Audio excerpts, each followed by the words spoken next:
Hi Vichavali, welcome back to the channel Shipra Mishra. This is Shipra Mishra and I hope you guys are doing fine. तो आज एक बहुत ही different तरीके का video मैं आपके लिए लेकर आई हूँ. इस वीडियो के अंदर I'm going to talk about 5 tips जिससे आप ओवरकम कर सकते हो अपनी ओवर थिंकिंग की प्रॉब्लम को. तो अगर आप भी किसी भी टॉपिक के बारे में बहुत ही डिफरेंट तरीके से सोच सकते हो, वेदर पॉजिटिव और नेगेटिव, आप बहुत ही सारे सिनेरियोज बिल्ड कर लेते हो, आप ऐसी प्रॉब्लम्स क्रिएट कर लेते हो जो प्रॉब्लम्स एग्जिस्ट भी नहीं करती, तो आप एक ओवर थिंकर हो. एंड इसमें कोई शर्म की बात नहीं है, बट ये बिल्कुल एक कंडीशन है और इसे मैं खुद भी फेस करती हूँ. मैं एक बहुत बड़ी ओवर थिंकर हूँ. I can literally think of many ways of destroying things and also problem creation. मैं प्रॉब्लम्स खुद ही अपने दिमाग में क्रिएट कर लेती हूँ जो शायद एग्जिस्ट भी नहीं करती है, एंड देन उसके बाद मैं कीप फाइटिंग दैम.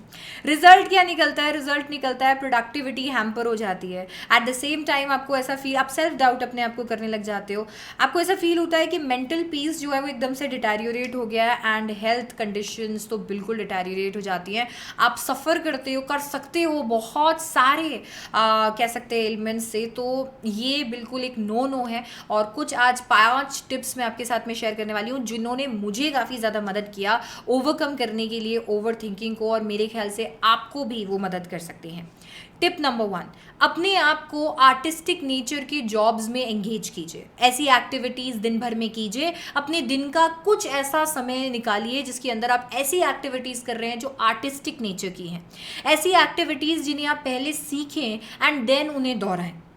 ऐसी एक्टिविटीज़ में कुछ भी आ सकता है. फॉर एग्जाम्पल, आप पेंटिंग कर सकते हैं, डांसिंग, सिंगिंग, आप म्यूज़िक के अंदर कोई इंस्ट्रूमेंट जो है वो सीख सकते हैं, आप मेकअप सीख सकते हैं, आप ऐप डिज़ाइनिंग सीख सकते हैं, एनिमेशन सीख सकते हैं. कोई भी चीज़ को आर्ट कहना गलत नहीं होगा जब आप उसे सीखते हैं. आप समय के साथ में उसको अपने अकॉर्डिंग पॉलिश करते हैं एंड देन आप उसके अंदर कह सकते हैं एक आर्टिस्ट बन के आते हैं, क्योंकि आप अपना फ्लेवर उसके अंदर ऐड करते हैं.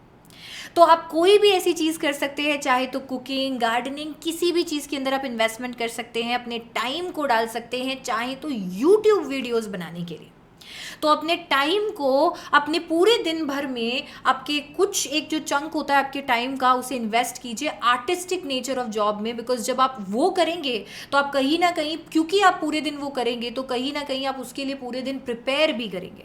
जब आपके पास खाली समय होगा ही नहीं सोचने का, तो आप कैसे ओवर थिंकिंग करेंगे? इसके बाद में जो सेकेंड टिप यहाँ पर हो सकती है वो है आपके थॉट्स को पेपर पे डालना. ओवर थिंकिंग हम तब करते हैं जब हम किसी चीज़ को लेकर बहुत ही ज़्यादा कंफ्यूज हो जाते हैं. हम यूजुअली नेगेटिव थॉट्स प्रोड्यूस करने की कोशिश करते हैं और अपने आप को वो चीज़ करने से रोकते हैं.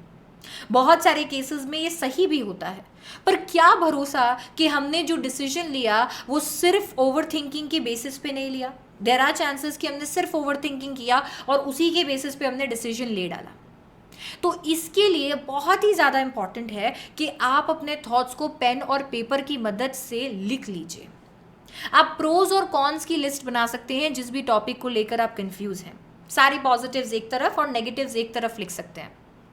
सबसे पहली बात तो यह है कि आप पेपर और पेन लेकर बैठेंगे, उतने में आपके दिमाग आलस खा जाएगा. यू विल फील कि अरे छोड़ो यार, कौन करेगा ये, अपने आप ही ओवर थिंकिंग में ही रुक जाएगी. अगर उसके बावजूद भी आप एक बहुत ही ढीठ ओवर थिंकर हो, तब आप क्या कर सकते हो? आप कंटिन्यू कर सकते हो. जब आप प्रोज और कॉन्स की लिस्ट बनाओगे, आपका दिमाग लॉजिक मांगेगा. आपको प्रोज और कॉन्स में चीज़ों को टालने के लिए, सेग्रीगेट करने के लिए लॉजिक की ज़रूरत पड़ेगी कि इसे मैं पॉजिटिव्स में कैसे डालूँ, इसे मैं नेगेटिव्स में कैसे डालूँ. और वो करने के लिए जब आप लॉजिकली सोचेंगे, तब ना तो सिर्फ आप डिसीजंस बहुत अच्छे लेंगे, पर आप ओवर थिंकिंग नहीं करेंगे. ओवर थिंकिंग में थिंकिंग वाला पार्ट बहुत अच्छा है, सोचना बहुत अच्छा है, पर आपको पता होना चाहिए कि कहाँ तक. और वो पता करने के लिए आपको अपने दिमाग में आते हुए थॉट्स को चैनलाइज करना होगा. जब आप उन थॉट्स को चैनलाइज करेंगे, तभी जाकर आप समझेंगे कि यहाँ मुझे रुकना है. थर्ड टिप जो आपके लिए हो सकती है वो है किसी नई चीज़ को सीखिए. पहले वाले टिप के अंदर जहाँ पर हम कुछ ऐसा कर रहे हैं जो कि आर्टिस्टिक नेचर का है, तो तीसरे वाले टिप के अंदर हम लोग कुछ नया सीख रहे हैं जिससे हमारा कोई लेन देन नहीं है. फॉर एग्जाम्पल, मैं एक नॉन डांसर हूँ, मुझे डांसिंग बिल्कुल नहीं आती, और आज मैंने एक चैलेंज लिया है कि आज से मैं डांसिंग सीखूंगी. ये मेरे लिए एक बहुत बड़ा चैलेंज है एंड डेफिनेटली इसके साथ में एसोसिएटेड है हर तरीके के फियर्स, कह सकते हैं इनसिक्योरिटीज, बहुत कुछ। ये सारी चीज़ें कहीं ना कहीं आपकी ओवर थिंकिंग को कट करेगी। कोई भी नई चीज़ आप करते हो तो उसके साथ में इनसिक्योरिटी या फिर उसको लेकर डर आना तो वैसे भी बहुत ही ज़्यादा जेन्युइन है। जब आपको एक नई चीज़ करते हो तो उसके साथ में एक्साइटमेंट आना चाहिए, जो ओवर थिंकिंग नाम की बीमारी का इलाज है। जब आप किसी चीज़ को सीखने के लिए सोचते हो तो आप कुछ ही दिन सही बहुत ही ज़्यादा एक्साइटेड रहते हो। अपना नेचर कुछ इस तरीके से बनाइए कि आप हमेशा कुछ नया सीखना चाहते हो।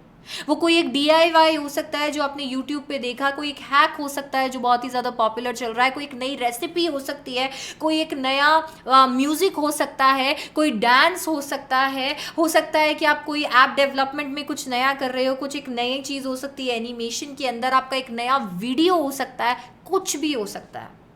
And trust me, in tips के अंदर आपको पैसा नहीं, सिर्फ अपना दिमाग इन्वेस्ट करना है। आपको ये सब कुछ इजीली गूगल पे, इंस्टाग्राम पे, यूट्यूब पे कहीं पर भी मिल जाएगा। अगर आप सीखना चाहते हो तो there are so many content creators जो डेली बेसिस पे DIY videos, cooking videos, singing videos, dancing videos बनाते हैं, जिन्हें देखकर आप सीख सकते हो। सीखना अच्छा है, इन्वेस्ट कीजिए अपना टाइम कुछ नया सीखने के लिए, आपकी ज़िंदगी काफ़ी आसान हो जाएगी उससे। फोर्थ टिप जो है वो है रूट कॉज को पहचानिए। आप ओवरथिंक कर रहे हैं तो आखिरकार माजरा क्या है। कभी कभी हमारी कुछ ऐसी इनसिक्योरिटीज होती हैं जो कि ओवर थिंकिंग के फॉर्म में बाहर निकल कर आती हैं। कभी कभी कुछ ऐसी इनसिक्योरिटीज होती हैं जिनको हम लिंक कर लेते हैं किसी भी टॉपिक से एंड घूम फिर के बस उन्हीं पे आ जाते हैं। उन इनसिक्योरिटीज को पहचानने की ज़रूरत है, पर उन इनसिक्योरिटीज को आपको अकेले पहचानना है। ट्राई टू अंडरस्टैंड कि जब आप ओवर थिंक कर रहे हैं, जब आप एडवर्स सोच रहे हैं चीज़ों को लेकर, जब आप नेगेटिव सोच रहे हैं, तो वो समय नहीं है लोगों के साथ एंगेज होने का। अपने आप को सोशल मीडिया से दूर रखिए और ऐसे लोग जो आपको अपने आप को दोस्त कहते हैं उनसे भी। अगर आपका कोई अच्छा दोस्त है जिस पे आप भरोसा करते हैं, या फॉर दैट मैटर्स आपके फैमिली मेम्बर्स, आपके सिबलिंग, आप उनके साथ डिस्कस कर सकते हैं, बट बाकी लोगों के साथ नहीं। क्योंकि यूजुअली जब हम किसी एक ऐसे इंसान के साथ डिस्कस करते हैं जो सेम एज ग्रुप का होता है, उसकी इनसिक्योरिटीज़ भी लगभग सेम होती है। वो आपको बैड डिसीजंस लेने के लिए इन्फ्लुएंस कर सकते हैं। ओवर थिंकिंग में आपका दिमाग जो होता है एक बहुत ही सेंसिटिव स्टेज पे होता है, जहाँ पे अगर कोई एक इंसान आकर बस कह दे भाई मैं तेरे साथ, तू कर ले, तो बस फिर उसके बाद में हमें लगता है कि ये तो सबसे सही डिसीजन मैंने ले लेना है और बस फुल हम ले लेते हैं। तो प्लीज़ अपने आप को कंसंट्रेशन में लगाइए, अपने आप को कंसंट्रेटेड रखिए कि यार मेरे को, मैं ऐसा क्यों सोच रहा हूँ या सोच रही हूँ, आखिरकार मेरा रूट कॉज क्या है, और उसे खुद ढूंढने की कोशिश कीजिए। सोशल मीडिया से आप इस दौरान जो है वो दूर चले जाइए। अगर आप चाहते हैं तो आप अपने आप को डिस्ट्रैक्ट कर सकते हैं। अगर आप सोचना चाहते हैं तो आप टीवी चलाकर बैठ सकते हैं, रेडियो चला सकते हैं। ये बहुत पुराने, बहुत ही प्रिमिटिव टेक्नोलॉजीज़ हैं, बहुत ही प्रिमिटिव स्टाइल है एंटरटेनमेंट का, बट ट्रस्ट मी बहुत असरदार है when it comes to gadgets जिनमें नोटिफिकेशन नहीं आती है। आधा तो पीस जीवन का वहीं आ जाता है। एंड ये आप कीजिए, अपने आप को टाइम देना शुरू कीजिए। जब आप खुद को टाइम नहीं देते हैं, जब आप खुद से बात नहीं करते हैं, तो फिर आपका दिमाग जब ऐसे सिचुएशंस आते हैं, पैनिक सिचुएशंस आते हैं, तब वो बात करने लगता है और उसी को हम ओवर थिंकिंग कहते हैं।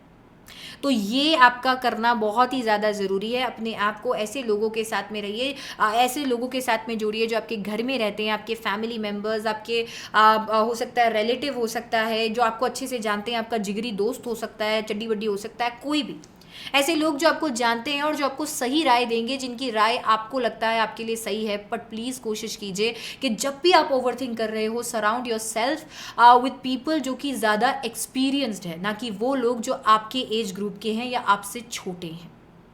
Last but not the least is passive meditation. अब मैं आपसे ये तो नहीं कह सकती हूँ कि ओवरथिंकिंग करते करते मेडिटेट कर लीजिए, क्योंकि मेडिटेशन अगर मैं आपको ऐसे कह दूंगी कि सब कुछ छोड़कर आपको खाली बैठना है, तो वो एक्चुअली फीड करता है ओवर थिंकिंग को। सब कुछ छोड़ के खाली बैठना और ज़्यादा खतरनाक है, क्योंकि वो ओवर थिंकिंग को और ज़्यादा लेकर आता है, वो फीड करता है ओवर थिंकिंग को। तो आपको पैसिव मेडिटेशन करना चाहिए। दैट मीन्स आपके दिमाग का एक हिस्सा कोई एक ऐसा काम कर रहा है जिसमें आप बहुत कॉन्सेंट्रेटेड है। जब ऐसा होता है तो दूसरा हिस्सा दिमाग का जो है वो शट हो जाएगा, एंड वो है passive meditation. For example cycling. जब आप साइकिल कर रहे हैं तो आपका दिमाग आपको कमांड दे रहा है पैडल करने के लिए, तो आप उस पर कॉन्सेंट्रेटेड हैं, तो आप फालतू की बातें जो है वो वाला एनर्जी पैडल करने में लगा रहे हैं। तो आपका दूसरा वाला जो एनर्जी है, हो सकता है आप म्यूजिक सुन रहे हैं, या हो सकता है आप सिर्फ शांत चीज़ों को ऑब्जर्व कर रहे हैं। वॉकिंग, ड्राइविंग, अगर आप ड्राइव करते हैं, अगर आपके पास लाइसेंस है तो डेफिनेटली ड्राइविंग, क्योंकि आपके हाथ पांव सारे जो है वो उसके अंदर लगे रहेंगे, तो कहीं ना कहीं आप वहाँ पे कॉन्सेंट्रेटेड रहेंगे, एंड आपका दूसरा जो हिस्सा है दिमाग का वो इतना ज़्यादा कुछ नहीं सोचेगा और अपने आप को आप डिस्ट्रैक्ट कर लेंगे।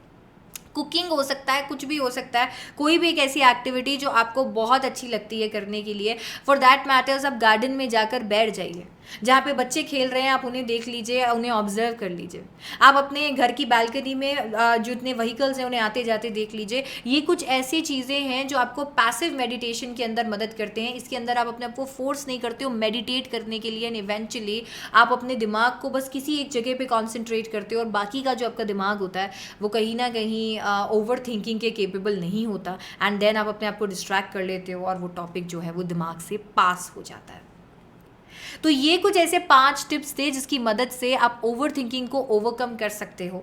इन टिप्स को आप अपने हिसाब से, आप जिस भी तरीके के इंसान हैं, आपको जो भी पसंद है, आप जिस भी लेवल पे ओवर थिंकिंग करते हैं, आप इन्हें अप्लाई करके देख सकते हैं, एंड आई एम श्योर ये आपको बहुत मदद करेंगे। अगर आपको ये वीडियो पसंद आई हो तो प्लीज़ इसे लाइक करना मत भूलिएगा, शेयर करना मत भूलिएगा ऐसे आपके फ्रेंड के साथ में, ऐसे इंसान के साथ में जो ओवर थिंकिंग करता है। एंड इस चैनल को सब्सक्राइब करना मत भूलिएगा। और अगर आप चाहते हो कि मैं ऐसे ही वीडियोस इसी तरीके से लेकर आती रहूं तो प्लीज़ मुझे कमेंट सेक्शन में बताइएगा, बिकॉज आप अगर ऐसा कहेंगे तो मैं मोटिवेटेड रहूँगी, एंड मैं ओवर थिंक नहीं करूँगी इस वीडियो के बारे में, एंड उसके बाद में इवेंचुअली मैं और बेटर जो है आपके लिए वीडियो लेकर आऊँगी। आई होप आपको ये पसंद आया होगा, and I will see you in the next one. So don't forget to like, share and subscribe. Bye bye, take care.